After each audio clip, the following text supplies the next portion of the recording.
dans 1 Samuel 22. Le chef de l'État s'est replié sur sa ville de naissance, Gibéa, dans le Benjamin. Et il va maintenant faire un discours au stade omnisport de sa ville de naissance. Et il va émotionnaliser la situation nationale. Il va ethniciser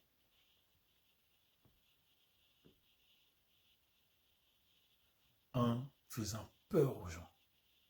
Lorsque vous laissez l'autre ethnie prendre le pouvoir, vous n'aurez plus de terres. Cela sous-entend quoi? La famine. Et vos officiers, les généraux, les capitaines seront dégradés. Ça veut dire quoi? Vous n'avez plus la défense. Lire la Bible, pas la Bible. Nous levons le voile colon pour lire la Bible, pas la Bible. Que dit ce livre de l'Afrique et pas l'Afrique? Oui, mais on suit toujours David. Il y a des gens qui aussi toujours informent Saül. Yes. 1 Samuel 22, le chef de l'État a fait de son village un régiment. Et c'est comme ça le schéma dans les pays saülocratiques. Et maintenant, le chef de l'État, sur la hauteur, il avait sa lance à la main, le revolver, et tous ses serviteurs se tenaient près de lui. Les gens loyaux au régime moribond. Les gens loyaux au régime que le peuple ne veut plus. Les gens loyaux au régime que Dieu a vomi depuis la mort de Goliath. Et maintenant, le chef de l'État va faire un discours. Le chef de l'État va faire un discours. Écoutez, Benjamite. Ça, c'est les gens de son village. Ça, c'est les gens de son ethnie. Mais regardez comment on a ethnicisé nos politiques nationales. Regardez comment nous avons tribalisé nos politiques nationales. Il y a transition politique. Le prochain chef de l'État a vaincu Goliath. Ça, c'est le signe phare, ça, c'est le signe fanfare. Ça, c'est le signe tambour que c'est lui qui doit prendre le pouvoir. Mais le chef de l'État n'est pas prêt à laisser le pouvoir. Il s'est replié dans son village, qu'il a fait d'un régiment. Et maintenant, il va tenir un discours. Écoutez, cher Benjamite, écoutez les gens de mon ethnie, écoutez les gens de ma région. Vous voyez, on a régionalisé la politique nationale. On a ethnicisé la politique nationale. Et maintenant, on va faire croire à l'ethnie comme si quitter le pouvoir est un défaut d'une autre ethnie. Maintenant, on va créer de la division nationale. Vous voyez ce que font les autres ethnies contre nous? Vous voyez qu'ils ne sont pas contents que nous sommes au pouvoir? Vous voyez que c'est des gens qui cherchent toujours à faire des coups bas à notre gouvernement? Les gens de mon ethnie, est-ce que vous comprenez? Qui dit que la Bible n'est pas un bon livre? Quel Africain va dire que la Bible n'est pas un bon livre? Mais c'est ce qui se passe. Surtout, autour et pour tout des élections. On se replie dans sa ville natale. Écoutez, Benjamite, le fils d'Isaïe vous donnera-t-il à tous des champs et des vignes? Fera-t-il de vous tous des chefs de mine et des chefs de sang? Vous voyez, l'ethnicisation de la politique nationale. Le chef de l'État fait son discours. Ça, c'est sa politique de développement. Autrement dit, ce que Saül est en train de dire ici, les gens de mon ethnie. Les gens de mon ethnie, suivez bien. Lorsque le fils d'Isaïe, qui est Bethléemite, va arriver au pouvoir, Ça voudra dire que vous qui êtes les généraux maintenant, il va vous démobiliser. Il va vous donner une retraite forcée si on ne vous a pas incarcéré, si on ne vous a pas caché le visage, c'est-à-dire tué. Vous voyez comment on pompe l'émotion des gens pour changer la donne politique. Cher Benjamin, vous êtes moi et je suis vous. Mais je suis votre grand frère. Je représente notre ethnie. Mais c'est nous qui dirigeons pour le moment. Mais vous voyez ce que les Bethléemites sont en train de faire.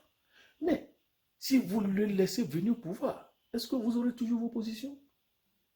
Est-ce que vous aurez aussi toujours les grands postes que vous avez dans les ministères clés?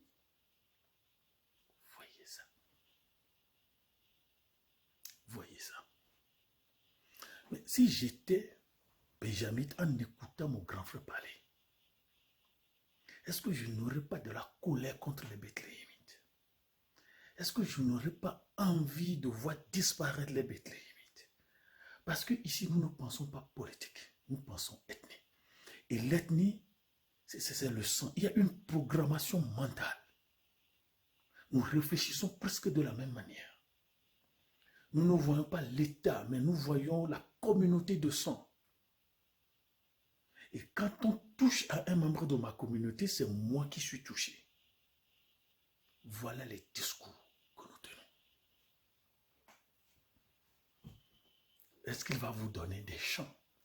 Autrement dit, il aura réforme agraire. Et comme le précédent gouvernement l'a fait, on a arraché des terrains à des propriétés terriennes, à des autochtones.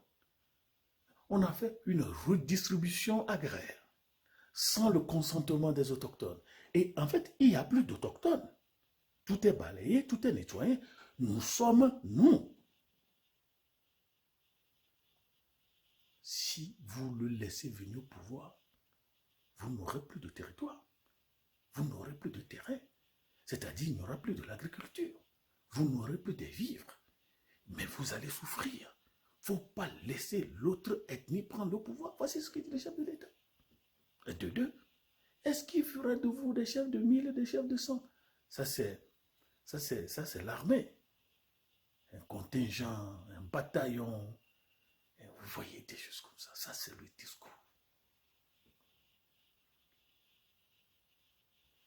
C'est la même chose que nous écoutons des fois. Si vous ne me votez pas, il y aura une guerre civile. Est-ce que ça, c'est un discours politique? Si vous ne me votez pas, il y aura du feu et du sang. Quand vous me votez, on va goudronner vos routes, on va amener de l'eau. J'ai dit ça quelque part et les gens étaient très fâchés contre moi. Les gens étaient très fâchés contre moi. Mais j'ai dit, est-ce qu'on doit voter pour qu'on nous fasse des routes? Est-ce qu'on doit voter pour qu'on nous donne de l'eau? Ça, c'est une responsabilité gouvernementale. Ça, c'est le devoir du gouvernement.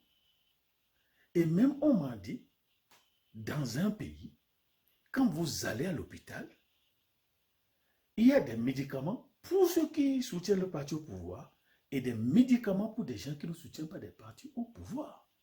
Ça, c'est dans mon Afrique.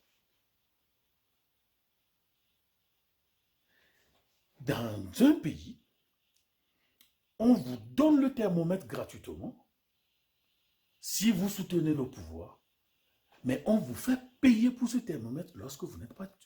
Mais ça, c'est quelle salade politique. Mais c'est ce qui se passe ici. Cher Benjamin et Benjamin, à l'orée de cette nouvelle élection, je vous rappelle que nous sommes les mêmes personnes. Notre ethnie a toujours gouverné et nous allons rester au pouvoir, nous allons truquer les élections. Et n'oubliez pas que vous êtes moi et je suis vous.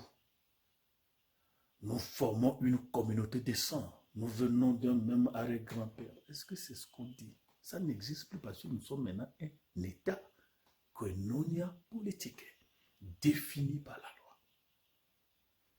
Mais voilà des choses que nous disons. Et vous dites que la Bible n'est pas bonne parce que vous ne l'avez jamais lue. Ou vous l'avez lue avec des lunettes coloniales.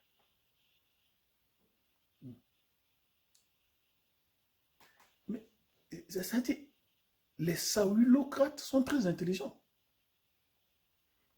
Ils font des discours émotionnels. Mais en fait, quand il dit,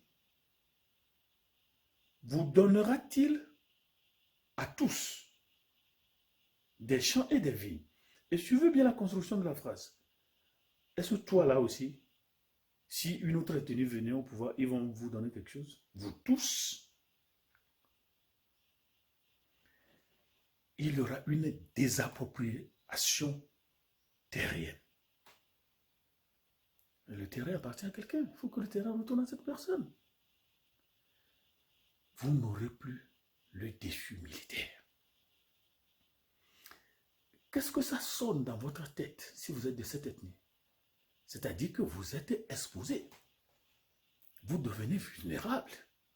Autrement dit, on vous met dans la tête que vous n'avez plus de défense.